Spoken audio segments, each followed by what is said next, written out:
There's fatigue, and then there's Parkinson's fatigue. And trust me, they are not the same. And if Parkinson's fatigue is crushing you, I want you to understand you're not lazy, but you might be making it worse without even knowing it. So today I'm going to give you 5 Parkinson's fatigue mistakes that I've made myself and the small fixes that help me stop crashing so hard. And stick around for today's Bryce-ism at the end, because this one might save you from trying to push through one more crash. Welcome to Living with Parkinson's. The good, the bad, and the reality.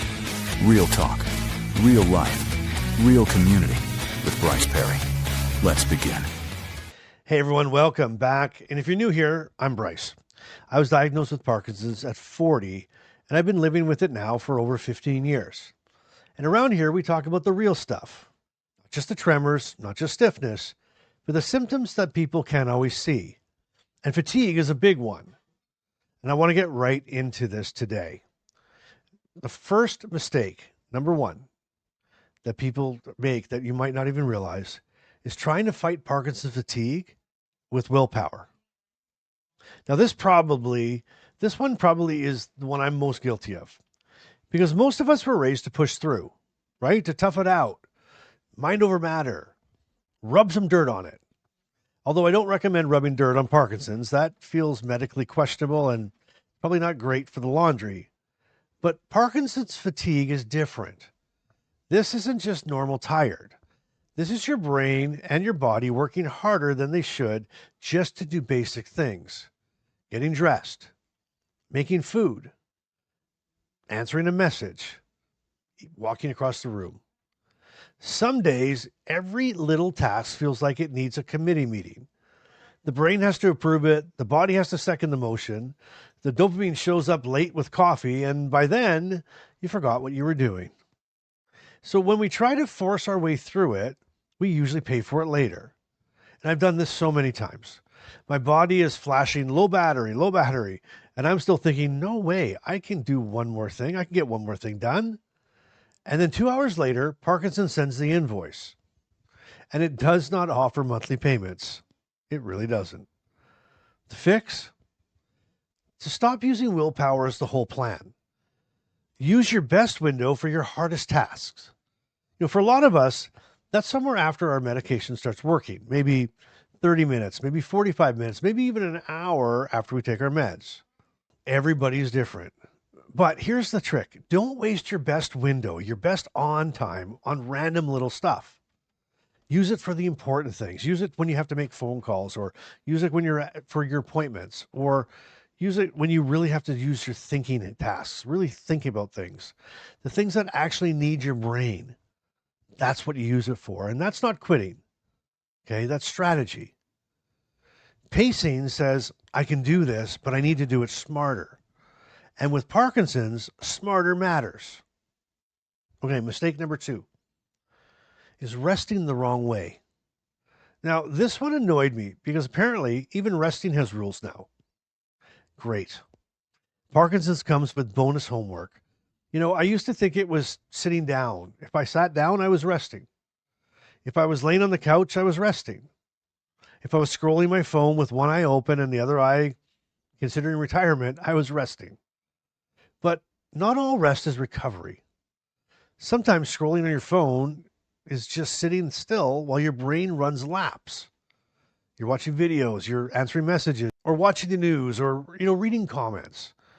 Your body may be still, but your brain is still working. Same thing with TV sometimes. I'm not attacking anyone's emotional support game show. I'm not saying TV's bad. But if your brain is already fried, more noise, more stimulation may not actually help. It might just give your brain another job. And with Parkinson's, sometimes the brain really does not need a new job. It needs fewer jobs. So the fix? Try a micro reset. 10 minutes of rest. And I mean real rest. Eyes closed. No screens. No scrolling. No just checking out one more thing. Quiet or soft white noise if silence makes your brain start reviewing every embarrassing thing you've ever done for the last 10 years. You don't have to sleep. You're just giving your brain a chance to downshift. Strategic, nothing, right? Medical, nothing. Parkinson's approved, nothing. And honestly, sometimes nothing is the most productive thing that you can do during the day. And try it before the full crash hits. Not after you've already, face first in the couch wondering why your body is resigned for the afternoon. Do it before that. That little reset can make a bigger difference than you really even know. Okay, moving along. Mistake number 3, not connecting fatigue to medication timing. Now, for a long time, I thought fatigue just attacked whenever it felt like it. It was like Parkinson's had a dartboard. Let's ruin this 2:30 today. That seems fun. But fatigue is not always random. Sometimes, a lot of times, fatigue actually has a schedule. And a lot of us think about medication timing only in terms of movement, right? Am I stiff? Am I slow? Am I shaking? Am I wearing off? Can I walk properly? But medication timing can also affect energy. It can affect your focus, your mood, and it can affect that horrible not today feeling where your whole body votes against you. So if you crash around the same time every day, it might be worth tracking. Okay? And just to be clear, I'm not giving medication advice here. I'm not telling anyone to change their doses or timing. That's doctor territory now. I'm not your neurologist. I'm barely qualified to find matching socks some mornings. What I'm saying is this: track the pattern, track it for a week, get it down to like 2 things: when you took your medication and when the fatigue hits the hardest. And that's it. Medication at 9, fatigue hit at 11:30, medication at noon, crashed at 2:15, energy level 2 out of 10. That kind of information changes the conversation, because I'm tired all the time is true, but that's hard to work with for your doctor. My fatigue hits every day around 2 o'clock. Give your doctor something more useful. Data changes your doctor's conversations. Not fancy data, not perfect data, your real life data, your lived experience on paper. And that matters because your neurologist cannot live inside your body. Thank God. That would be crowded. That'd be weird. But, we have to bring them what we're noticing. We have to bring them the patterns, bring them the track. And not because we have to prove we're struggling, but because we deserve help based on what's actually happening. And that's important. And you can get all those trackers in the club, right? Links are in the description below. All the trackers are there. Okay, mistake number 4. Overdoing it on good days. Now, this one is sneaky. This one is sneaky because it doesn't happen on bad days, right? It happens on good days. And that's what makes it so dangerous. When you have Parkinson's and you wake up feeling good, it's so tempting to treat the day like a clearance sale. Everything must go. I'm going to get everything done. Laundry, messages, errands, exercise, kitchen cleanup, right? That mystery drawer full of batteries, receipts, and one cable that nobody even knows what it's for. Or maybe even go to Costco. And Costco on a good Parkinson's day is basically the Olympics with bulk snacks. I've done it so many times. I get a good window and suddenly I think I'm 28 and I'm ready to rock and roll. And Carmen sees it immediately. She has that look.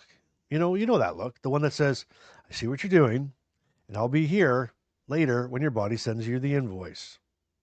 And she's usually right, which is annoying. Not because she's right, but because she is consistently right. And that feels unnecessary. But here's what happens. We can take a good day and spend the whole thing. And then later that day or the next day, here comes the crash. And then we get discouraged. We think, why can't I just have one good day? But sometimes the problem isn't that we've had one good day. The problem is that we overdrafted that day. We treated energy like a bank account with no consequences. But Parkinson's charges fees, and those fees are rude. The fix? I call it the 60% rule. On a good day, do about 60% of what you think you can. Leave something in the tank. If you think you can do 5 things, only do 3. If you think you can walk about 40 minutes, maybe walk 25. If you think you can run 4 errands, maybe run 2 and save your dignity for later. A good day is not an invitation to do everything. It's a chance to do the right things without destroying tomorrow. And that's not weakness, that's wisdom. Because when we feel good, we can become dangerously optimistic. Like, sure, I can assemble patio furniture, make supper, film a podcast, and go for a walk. No, Bryce. No, you can't. Put the Allen key down, Bryce, and step away. Okay, number 5. And before we get into mistake number 5, I want you to stay with me because number 5 might be the one that actually changes the conversation that you have with your neurologist. The first 4 are things that we can start noticing and adjusting in our own day-to-day life. But number 5 is where we stop carrying fatigue quietly and start putting it on the table where it belongs. But first, I want to speak quickly to 2 groups who deal with fatigue in very specific ways. My solo people and our care partners. So if you're managing Parkinson's without a care partner, fatigue can hit differently. Because when your energy drops, there may not be someone there to notice the warning signs. No one to say, hey, maybe don't do the 4th errand. No one to drive if your energy crashes. No one to take over things that still you have to get done while your body has clearly entered airplane mode. So if you're doing this solo, I want you to hear me on this. You're not failing because you need rest. You're not weak because you have to plan differently.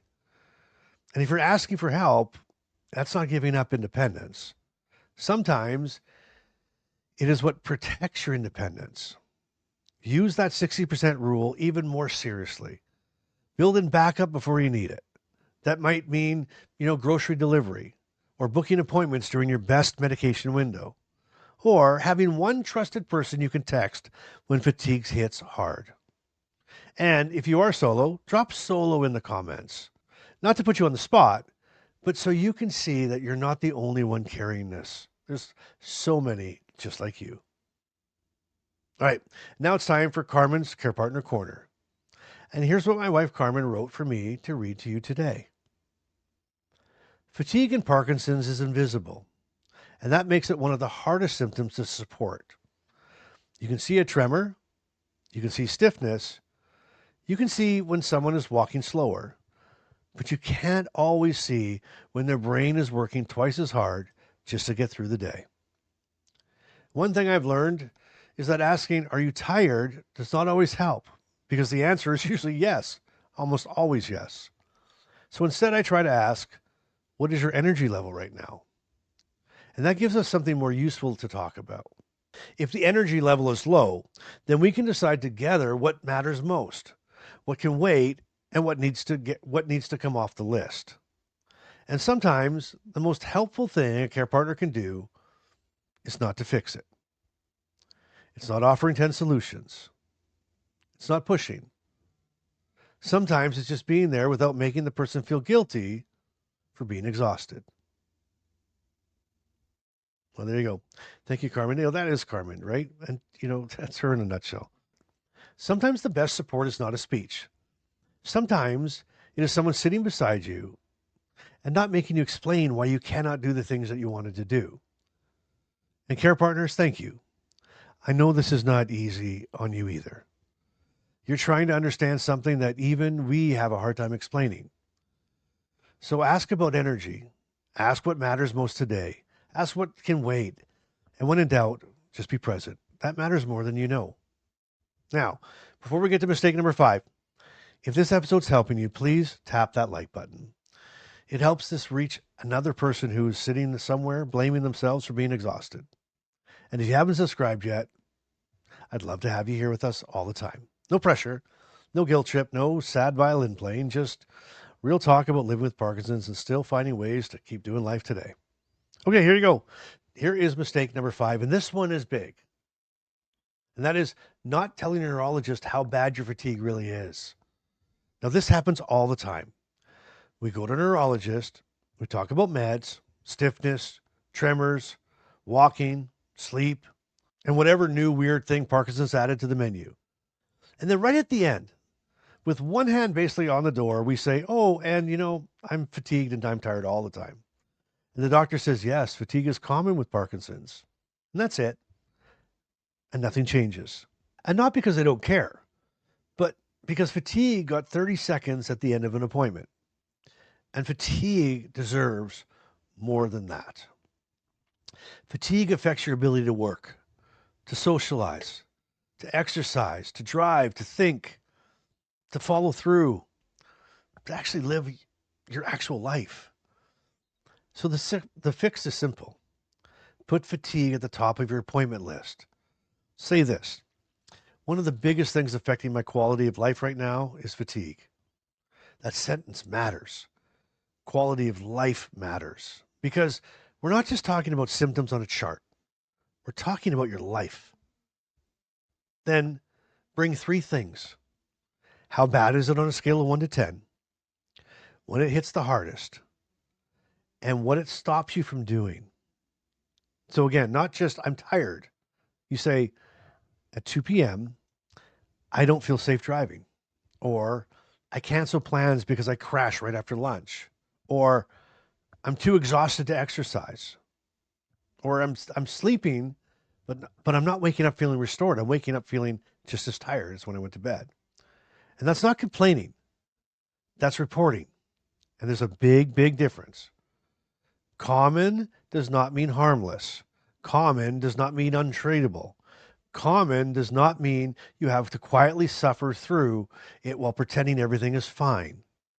Put fatigue on the table early, clearly, and without apologizing.